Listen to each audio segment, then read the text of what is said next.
I'm pleased to turn it over to Jeff, he will get us started talking about Habitat for Humanity. Thank you Mifflin guys for County. having us. We're, as I said earlier, we're a service organization, we're a church-based unit. We have 1999, we filed our chapter for international to become a Habitat chapter. We have approximately 16 to 20 people that sit on our board, and the rest of them are anywhere from 15 to 20 people that just like to work. They don't want to get into the paperwork and the involvement of our routines that we do monthly. We have monthly meetings. Our office is held by Kish Bank on Electric Avenue at 600 Electric Avenue. We obtained the Presbyterian Church there, and we use that as our hub to work out of for a place to hold meetings and functions.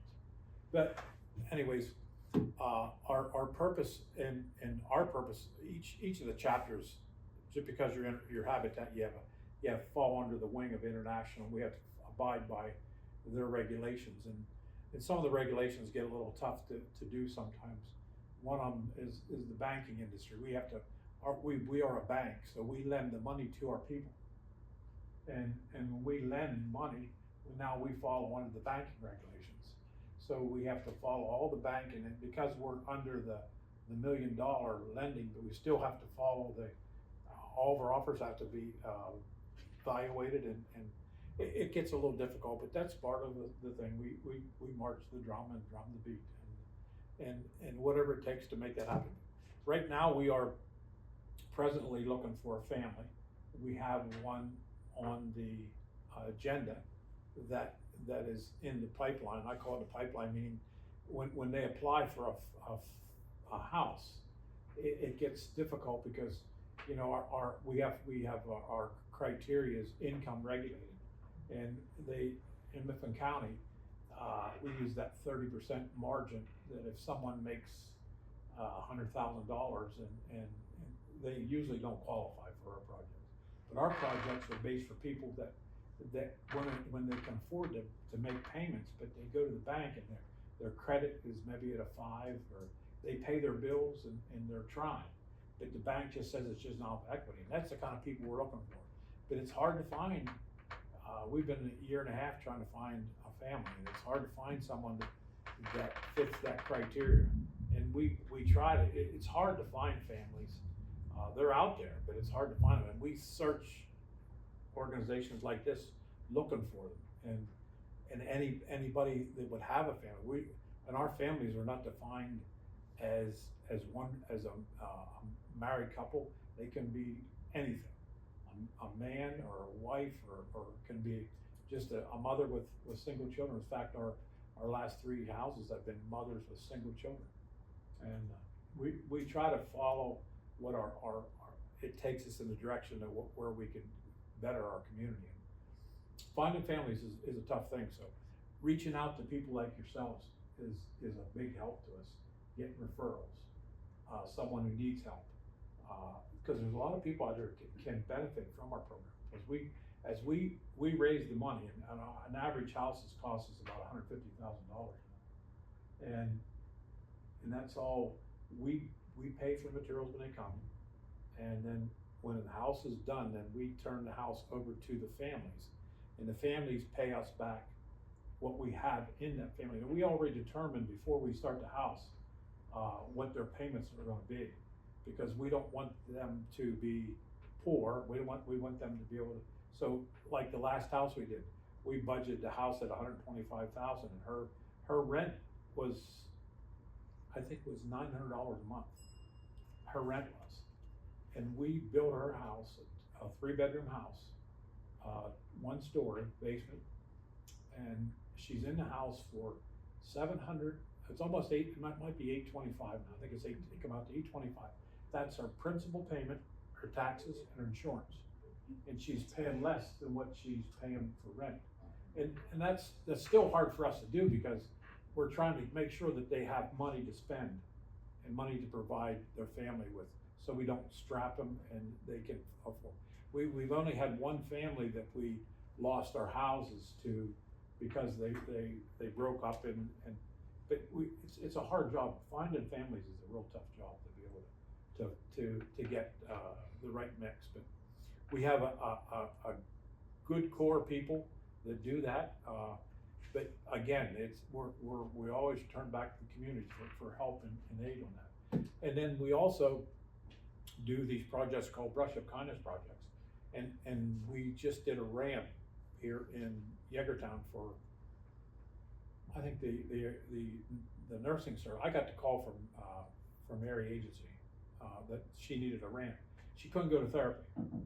So, and we usually don't provide the money for it. If we have the money, we'll look at it, but usually we're right now we're raising money, so but that the homeowner, the landlord come up and paid the bill on that. But we got together on a Saturday morning and built her a ramp and made it nice for her so she can go to therapy. And we built a ramp earlier in the year for a student at Indian Valley.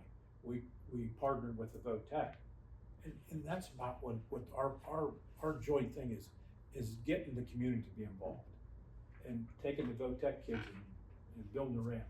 I mean, that's what it's about, getting those young kids, getting people out. Anything that we can do to stimulate people, and we do. We're always looking for projects to do. We're working with Dara on her father's house. We call it a Brush of Kindness project. We provide the labor on this project, and we're trying to help. So any way that we can do that. Sometimes it's not feasible, sometimes it is. But again, we reach out to you guys. We've worked with Rob Kirsten. I don't know if he's one of the previous guys, and he came in there and we did a couple of projects for you guys over the years. Are there any nonprofits in Mifflin County that you work with that help say, like, build a ramp that someone can't afford, that help offset that cost that you've ever worked with? Actually, if I find somebody that don't have the money to do it, I'll reach out to our churches. Okay. But the area agency, they have a program where they'll help us too occasionally. It's paperwork. We gotta go through all the paperwork. And I'm not saying we've done it before, but I can call a church and I'll tell them I need $500. They'll do a fundraiser for us. It's a little easier for me. I'm not saying that we've done it before. Whatever it takes to do it for that person, because we are the community guys, and that's your job is to serve our community and make our community better. Put a one foot store to the front and make her go. We're elbows and butts. I always tell people we're elbows and butts, and we have a lot of elbows and butts people. But getting the word out to who we are, what we do, that's most critical for us. As we go through our year, we always fundraising, trying to do fundraising and reach out to people, because our community, believe it or not, we have a good. People say our community is poor. Our community has a lot of wealth, and if they don't have the wealth, they have the resources to provide you the labor.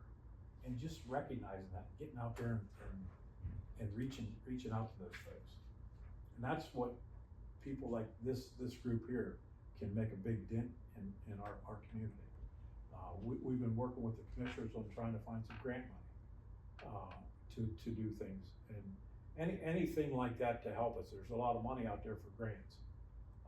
Just finding the right grant that fits you. And I'll add that we recently redid our website. So if you Google Habitat for Humanity of Mifflin County, brand new website, and that would help you to reach out to us to suggest a family maybe for a Brush of Kindness project, or suggest a family that could use a house, or of course you can just reach out to any of us directly. And so I created a partnership program which has a number of ways that community organizations or businesses or churches, if you're looking for ways to get involved and perhaps donate and work with us, we have a whole bunch of ways to do that. And so we offer these suggestions as a way that can help these organizations like energize their team, raise awareness about their organization, have an easy way to donate, receive incentives for donating, and inform the community of their good work, and do good by helping Habitat help other people. And so, for example, one of our ideas is completely free and completely simple. It's just about getting the word out. If you know of any organizations or churches or companies that maybe would like us to come give seminars or workshops on scrapbooking or writing a memoir or, doing house repairs or things like that, we could work with you and do that. But like Jeff said, the most important way that we can work together is that you guys are the boots on the ground. You are in the community. You know the people who need help or could use help and maybe are too shy or too proud to ask for help. But if you reach out to us, we can all work together to help other people. That's a good point there, because people do have pride.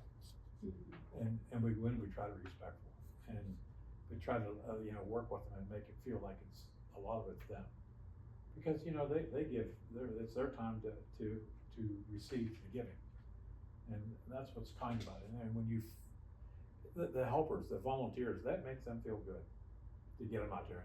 And we really do try to get people involved, because we have a lot of people, like I said earlier, that don't like to get into paperwork, they like just to work. So these Brush of Kindness projects are really good for our people that just wanna stay busy helping.